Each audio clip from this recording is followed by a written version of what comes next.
venues all over the world, Carnegie Hall and places in LA, Hollywood Bowl, sure. And they each have their own unique qualities. But I think what we have created is really the ideal combination for listening to music.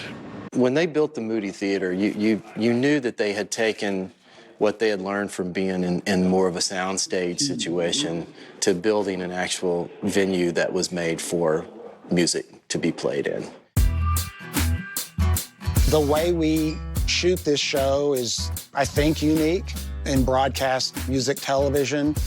We've got 6 cameras hugging the stage. If you watch other music shows, you might see quick cuts and pop zooms and a lot of more trendy camera work. And that's something that we are actively avoiding. We really want to showcase the music.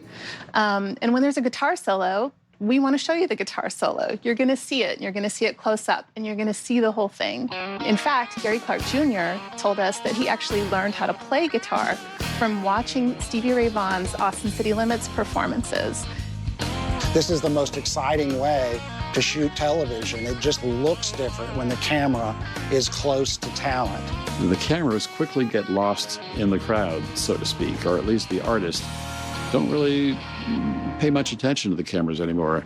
When you walk into that building and you see, the camera's right there in front of your face, and you're like, wait, this is how close they are? And you're like, I need to do my makeup better today. But that's how they get those great shots that they always had, Recorded live from Austin, Texas, it's Austin City Limits.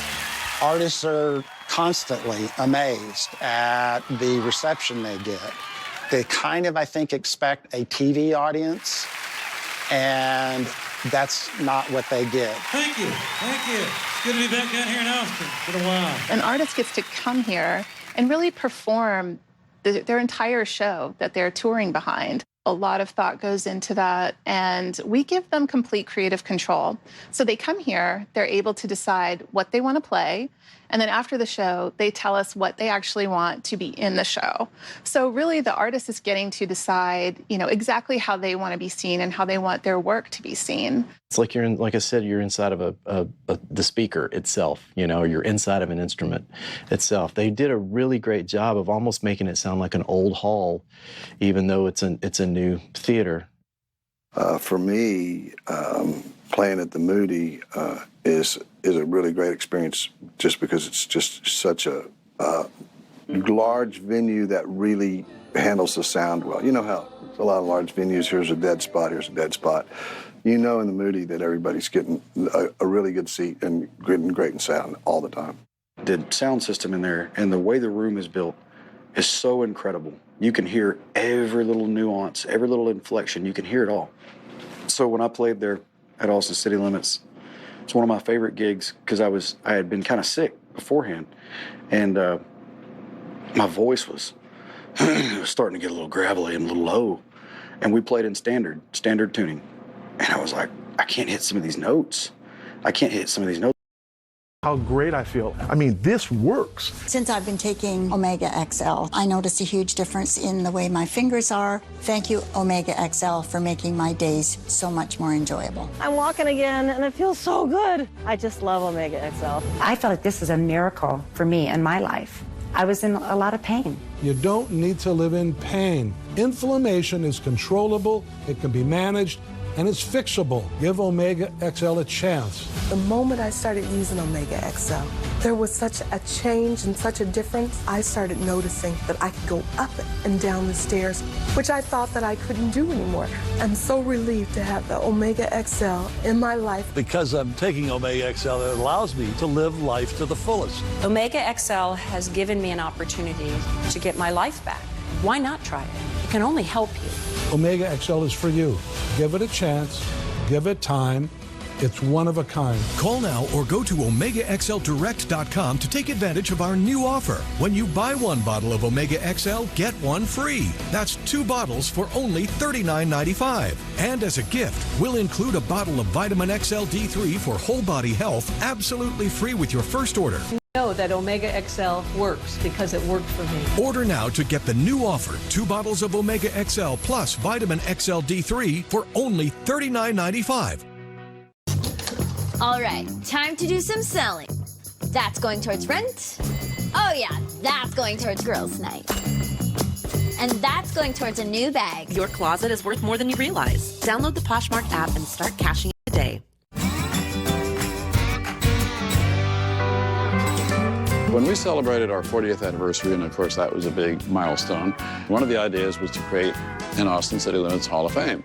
There were so many favorites here. I mean, legends like B.B. King, who did the show, Alison Krauss, Roy Orbison, speaking of legends, Bonnie Raitt.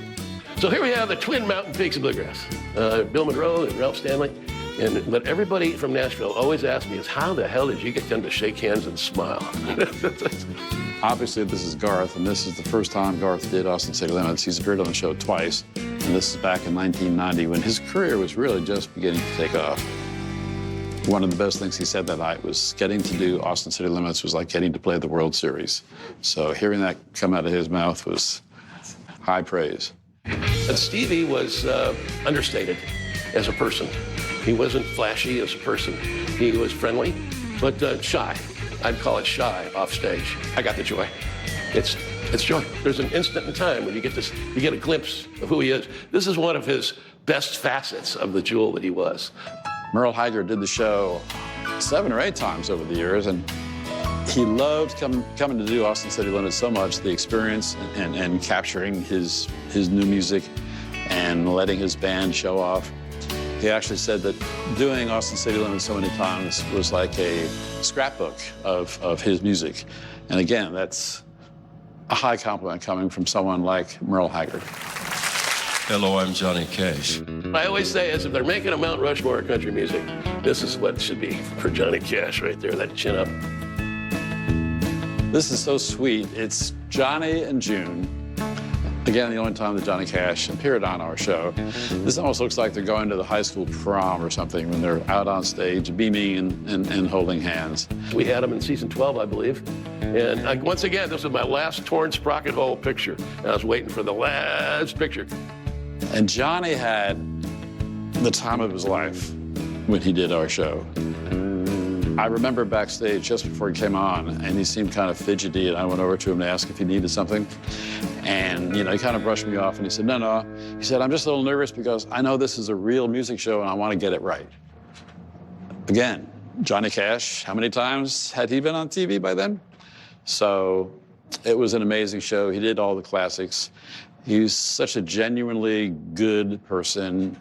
When he walked into the studio for the rehearsal, he literally went around to everybody on the crew and introduced himself. Not like they didn't know who he was, but that's just the way Johnny rolls. You look at the list of people who played Austin City Limits, it's the history of American music from 1970s through the present. Austin City Limits, especially to Texans, that's the bar. I think what makes a landmark is something that's irreplaceable because of value that we can't put a dollar on. I'm grateful that there's such a wonderful outlet for Texas music. It's really cool to me that name is so well known outside of Austin too. I think as a kid you don't realize how much of an influence and things like that have outside of your little bubble. There's just something about getting to walk on a stage after you've seen it so many times in so many different lights and, watching it on YouTube, like watching Stevie Ray Vaughan guitar solos and learning them and being like, oh yeah, that was at Austin City Limits. And then fast forward years later and I am walking on that stage, playing on that stage. It feels surreal. It feels like you want to pinch yourself. And it also feels like it's composed of things far bigger than us. Like, I guess the word destiny comes to mind. Oh yeah, no, it's exciting. No, it's one of those ones where you go, this is where I'm supposed to be. I mean, anytime you get to stand where some of your heroes and some of the legends have stood, you have to take a little bit of responsibility for the venue you're in and the music you're going to play while you're there. It is such a beautiful thing that a television show like Austin City Limits has become a landmark, has become a destination that artists seek out and want to play. It is the ultimate brand when something can be a television show and a stage and just something in common conversation that people can be talking about and everybody knows. I think a lot of artists see it that way. They see our show and the record of them performing on Austin City Limits as representing their growth as an artist, their evolution as an artist. And we do it better than anyone when it comes to capturing that. I'll tell you what, this is my first opportunity to do Austin City Limits, and I have been waiting for this moment all my life, it seems. It's a privilege to do Austin City Limits.